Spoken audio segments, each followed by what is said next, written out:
Peygamber canın ders alayın. Ayunu getiren diptir. Yerin hazineler dursun diptir. Buna ağlap görmen diptir.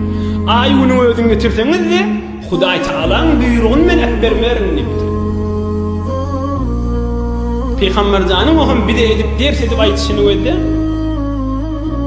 Oğlum berka adam näme diye iýdeli, fikirli, aqidalan köfelen zaman. Ay, zindigin darışyga düşüp bolýan. O ýerde halal haram inep bermelidir.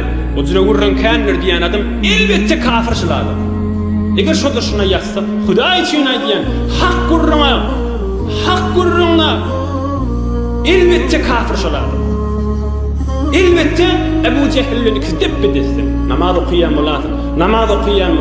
Arada tutyan mı? Zekat veriyan mı? Eğer şu kefinin kayıtı diyenmesi elbette kafir şoladır.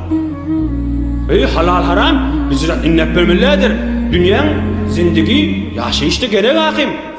Elçek halal haramdan diyen adam halis kafir da şoladır. İmanını tədilemeli oladım. La ilahe illallah Muhammedur Resulullah aytmalı olur adam. Basımlıkta imanın içine girecek burada. Yine Peygamberimiz aydıptır. Fitenen zamanımıza gelip görürüm, hak görürüm. Resulullah'dan şu zamandan çürüm aydıp koyuptur.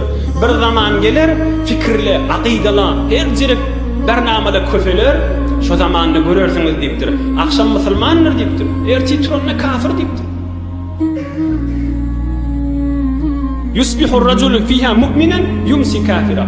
Günni Müslüman akşam öye var ya bir kefe aydakana kafir olup yatıyor.